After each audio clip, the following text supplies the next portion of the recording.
Good morning. Ace Accommodation. How can I help you? Good morning. I'd like to organise some short stay accommodation on the Gold Coast, please. Certainly. Who am I speaking to? Miss McKinley. Sylvia McKinley. Could you spell your family name for me, please? It's Mackinlay. Thank you. And your first name is Sylvia? Yes. Is that with an I or a Y? A Y, the old-fashioned way. That's Sylvia. Thank you, Miss McKinley. Now, just for our records, can you tell me what country you live in? Of course. It's England, actually. I thought so. Now, when are you coming? Well, at the moment, we're planning on arriving on July the 26th. Oh, the 25th. That's the last day of the public holiday, and it might be difficult to find something available on that date. No, we're coming on the 26th of July. Oh, well, that's fine then. We'll have lots of good places vacant by then, although you wouldn't be able to move in until late afternoon because our cleaning crew will need time to get everything ready for you. That suits us. Our flight won't get in until early evening anyway. How many of you will there be? Just my sister and myself. And how long do you intend to stay for? Oh, only a couple of weeks. We'd like to stay longer, but we'll have to get back to work. So, you're not coming on business then? No, it's just a holiday. Why? What difference does that make? Oh, you'd be surprised. Business people have different needs. You know, wireless internet, even fax machines and photocopiers. No, we won't need any of that stuff. We'll be coming to relax and get away from all that kind of thing. Before you hear the rest of the conversation, you have some time to look at questions 6 to 10.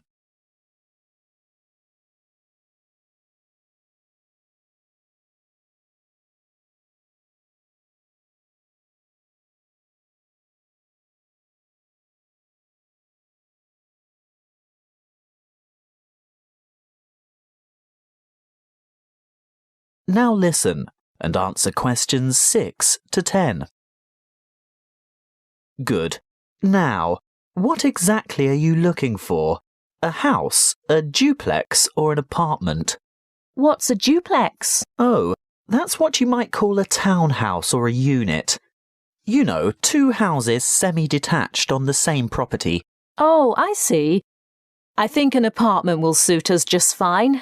And how many bedrooms? 2. 1 or 2, it depends on the size. My sister and I don't mind sharing if it's a decent-sized bedroom with 2 beds. Well, that makes it easier. And car parking? Will you require a lock-up garage? They're a little harder to find with an apartment. We'll have a hire car, and as far as I know, there are no regulations concerning car parking. I think as long as it's not parked on the street and it's secure, there shouldn't be any problems. OK. Now, I'm assuming you want something by the beach. Yes, that's the idea. We want to enjoy the surf, sand and sunshine. OK, but before we settle on an area and discuss your price range, I'll need to know about other necessities. What do you mean? Well, for example, do you want to be close to a shopping mall or the casino or the fun parks? Or do you want to be in a complex with or near a swimming pool? No, none of that really matters to us. But we'd like to have reasonable access to the motorway so that we can drive up to Brisbane to visit friends there. Well, there are quite a few lovely small towns to choose from. There's Main Beach, which is north of Surfers Paradise, or Mermaid Waters, which is a bit further south, or Palm Beach, which is quite a bit further south. Mermaid Waters sounds delightful. Is it close to the motorway? Well, not really. The M1 is actually closest to Palm Beach, and prices are likely to be more reasonable there too. That's settled then. Palm Beach it is. Now, if you'll just give me your email address, I can send you information about the town and lots of photos. Well, my email is smac13@hotmail.com. And one final thing. How much are you looking to spend per week on accommodation? Do you want something at the luxury end of the market? You know, newly redecorated, great views, all the mod cons? Not necessarily. Could we get something clean, comfortable and reasonable for $1,200 a week? Could you stretch that to $1,500 a week? I've got a property in mind that you'll absolutely love, but you'd have to go to $1,500. $1,200 wouldn't cover it. All right then, but that's our top limit. Good. I'll get onto this straight away, and there should be something in your inbox shortly.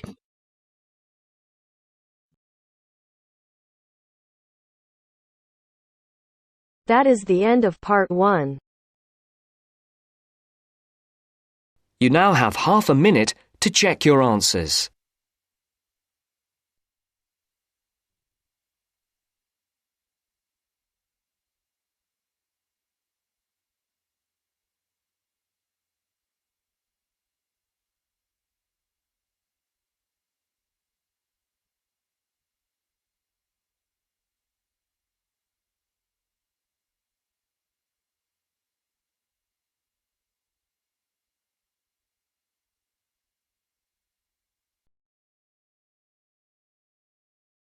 Now turns to part 2. Part 2. You will hear a student counsellor giving information and advice about further study. First, you have some time to look at questions 11 to 14.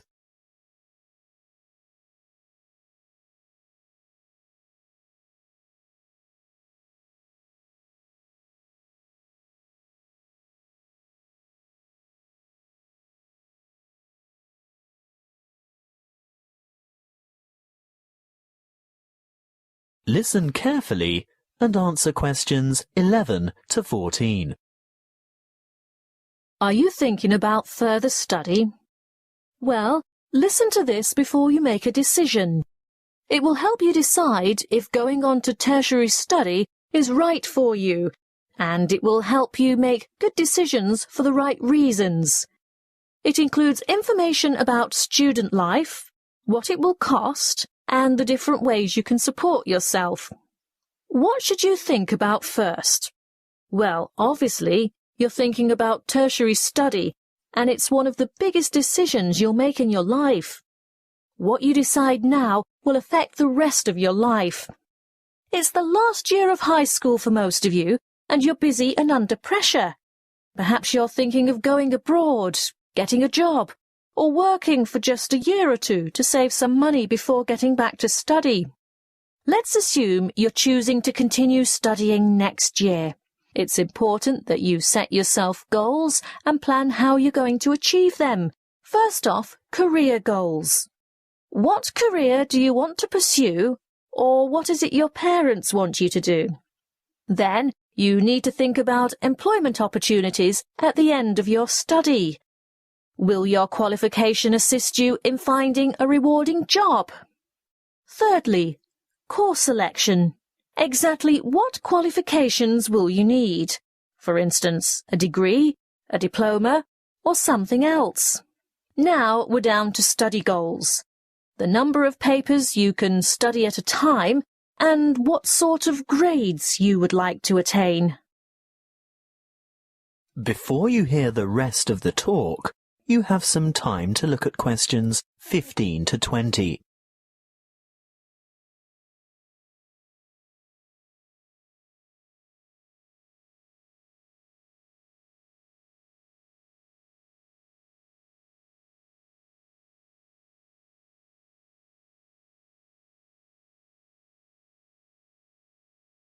Now listen and answer questions 15 to 20. Now, how do you make all that happen? You might feel overwhelmed by all the choices, but there are people and agencies to help. Career Services is a great website with lots of useful information, and a search tool for finding courses and providers throughout the country. Then there are the tertiary education institutions themselves. Universities and institutes of technology, for example, have comprehensive information on their particular websites. You can find out most anything there. Many campuses have a student support association, and they can tell you a lot about what to expect. Don't be afraid to ask them anything. I'm sure they've heard it all before. It might also be worthwhile to make inquiries with potential employers to see if they will fund or partially fund your studies. If it is a trade you want to learn, the apprenticeship scheme will help you earn while you learn. That way you'll get valuable work experience while you're studying. If you're still at school, then search out your school careers advisor, who will have a variety of information and resources at hand and be able to give you the kind of guidance you need to make a fully informed decision. And, last but not least, don't forget your parents and other family members. They can be of enormous help too. Oh, one last thing that might help you make up your mind. Have you thought of applying for a scholarship? Some embassies, governments, and individual institutions offer scholarships to cover part or all of your study fees. Most large libraries have a comprehensive catalogue of the various grants, awards, and scholarships that are available.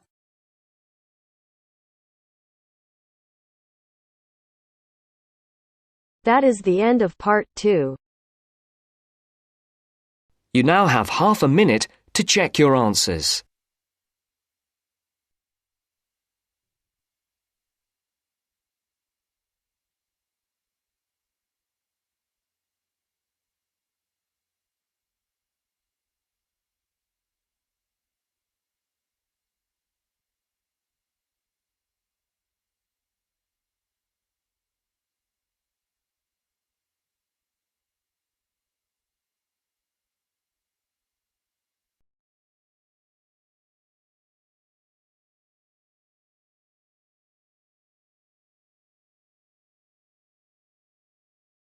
Now turns to part 3. Part 3. You will hear a conversation between a lecturer and a psychology student asking for advice about research methods. First, you have some time to look at questions 21 to 25.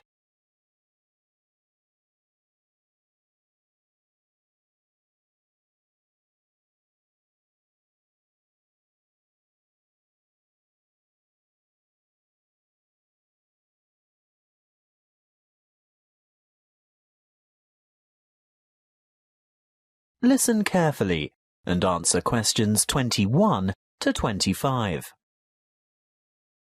Good morning. Now, what is it you want to discuss today? Good morning, Dr. Reed. This assignment you've given us is the first psychology experiment I've had to do, and I'm not sure where to begin or which steps to take. Well, conducting your first psychology experiment can be quite a complicated and confusing process, but just remember that, like other sciences, psychology uses the scientific method and bases its conclusions upon empirical evidence. What do you mean by empirical evidence? Well, empirical evidence is established by observation rather than theory. And the scientific method? Oh, yes. When conducting an experiment, you need to follow a few basic steps. I know the first step is to come up with a research question or problem. Yes, a question that can be tested. How do I find an appropriate question? I would suggest one of 3 methods. Firstly, you can investigate a commonly held belief, or what we call folk psychology. I see. So I could examine the belief that staying up all night to study for an important exam can adversely affect test performance. That's right. In that case, you would compare the scores of students who stayed up all night with those of students who got a good night's sleep. I think I could do that. Well, alternatively, you might want to consider reviewing the literature on psychology. You know, published studies can be a good source of unanswered research questions. I'm sure you've read papers where the authors note the need for further research. So I would come up with some questions that remain unanswered. Correct. But there is a third source of ideas. Just think about everyday problems and then consider how you could investigate potential solutions. OK. Perhaps I could study various memorization strategies to find out which are the most effective. That's the idea. Next, you need to define the variables. You know, anything that might have an effect on the outcome of your research. Yes, I remember we learnt about that last week. Yes, that's right. Then you have to develop a testable hypothesis that predicts how the variables are related. For example, students who are sleep deprived will perform worse in an exam than students who are not sleep deprived. Exactly. Once you have developed a hypothesis, you must carry out background research. I can use books, journals, online databases and websites. Yes, all of those. I covered the reasons for background research in last Friday's lecture, didn't I? What you have to remember at this stage is to take careful notes and generate a bibliography of your sources. Before you hear the rest of the conversation, you have some time to look at questions 26 to 30.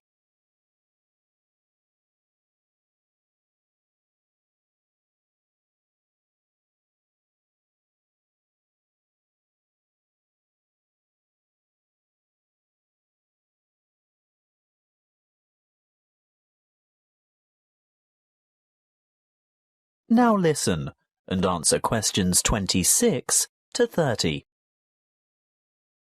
OK, I've got that. Then I'm ready to develop an experimental design. Well, again, you have a choice.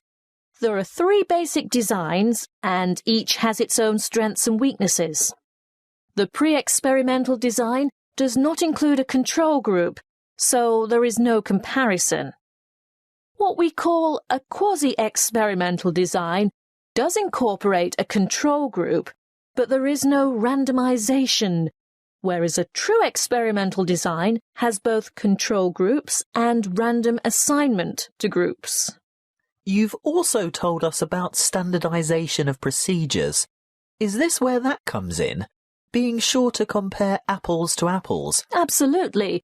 Going back to your sleep deprivation example, the same exam would have to be given to each participant in the same way at the same time, etc. Got it. When selecting subjects, you need to consider different techniques. If you were to go through with your sleep deprivation experiment, you would need to ensure that your experimental and control groups were standardized. That is, all third-year accounting students, for instance. A simple random sample involves choosing a number of participants from a group of similar people. On the other hand, a different kind of study might involve a stratified random sample, where participants are randomly chosen from different subsets of the population. You mean subsets with distinctive characteristics, like age, gender, race, socioeconomic status, and so on? Precisely. Then the next step is to actually conduct the experiment and collect the data. Then I have to analyze the data. I'll be dealing with the statistical methods for analysing data in next week's lecture. Oh, good. I guess all that's left then is to write up the data. Yes, communicating your results is important, and in the next couple of lectures, I'll be covering the format and structure of a psychology paper and tips for writing each section. Thank you, Dr. Reed. I feel much more confident in getting started now.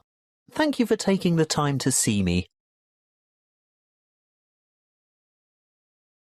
That is the end of part 3.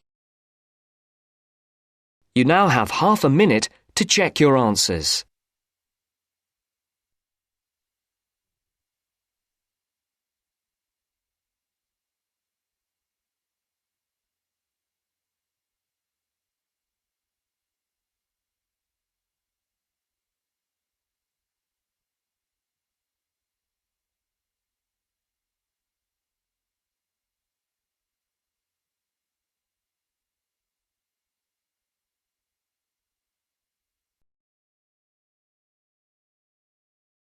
Now turns to Part 4. Part 4. You will hear a talk by a health studies lecturer on anxiety. First, you have some time to look at questions 31 to 40.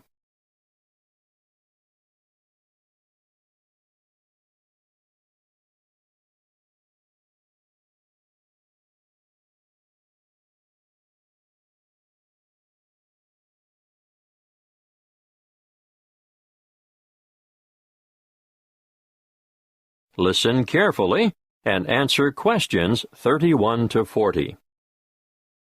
My talk today is on anxiety. Anxiety is something you've all experienced at some time in your life, so you'll know that it's an emotional condition in which feelings of dread, fear, and mental agitation predominate. However, what we call an anxiety state or anxiety neurosis or phobic state, they all mean the same thing, is characterized by anxiety reactions far greater than those normally expected for the circumstances, and these reactions may be severe and prolonged. This is the most common form of neurosis in westernized countries.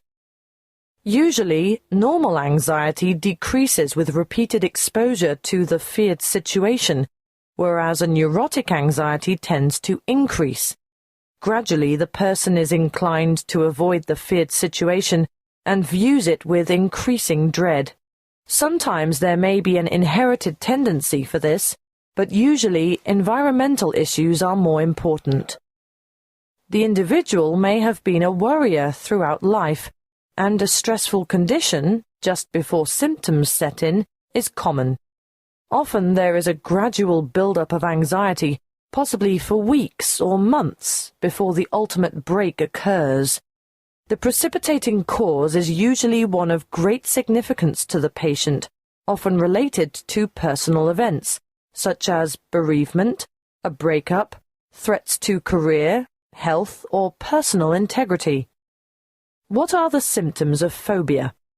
Well, phobic states often develop into severe, crippling challenges that can be very difficult to overcome. The person develops a fear of certain situations. It's not uncommon to have one or more of these present at the same time. I'm going to name some frequent phobias and give you a description of their symptoms. Let's start with agoraphobia, which is when the person has an intense anxiety about venturing outside the safety of the normal home surroundings. It may be impossible for this person to ever go out alone. Their fear of public or open spaces is completely irrational, and they often end up leading very secluded lives. Claustrophobia, on the other hand, is a morbid fear of closed-in areas or places. If you see me taking the stairs instead of the lift, think about it. Am I trying to get more exercise, or am I trying to avoid the confined interior of the lift? And I'm sure you all know people who are afraid of flying. Sometimes it's the fear of being enclosed in the aeroplane itself, and you can imagine how the cramped confines of airline toilets are really bad news for these sufferers. Now I'll move on to discuss social phobia, which, believe it or not, is more common in men. It's an acute anxiety that develops when they are in the presence of others. They feel self-conscious, apprehensive, and embarrassed. If attention, real or imagined, is focused on the sufferer, he becomes uneasy and may blush, stammer, or stutter. Some sufferers even develop tremors, shaking or trembling movements of a part or parts of the body. Or another very common sign of their extreme discomfort is that they perspire profusely on their palms, under their arms, or on their feet. That brings me to the last one that I want to mention today, and that is single phobia. And no, it's not a fear of lifelong bachelorhood. This one is actually precipitated by an acute aversion to dogs, cats, spiders. You may have heard of the term arachnophobia. Well, it applies specifically to spiders, but any single thing can basically cause a strong aversion, Snakes, frogs, mice, or rats, for instance. I can assure you the list is unlimited. You name it, and someone is sure to have a phobia about it. Some people are terrified of the dark, for example, and I'm not talking about young children here. You'd be surprised how many adults are afflicted in this way. Well, I see our time is up. Next week I'll go into some of the treatments and therapies for phobias that have been used over the ages, and some of the relatively new drugs that have recently come on the scene.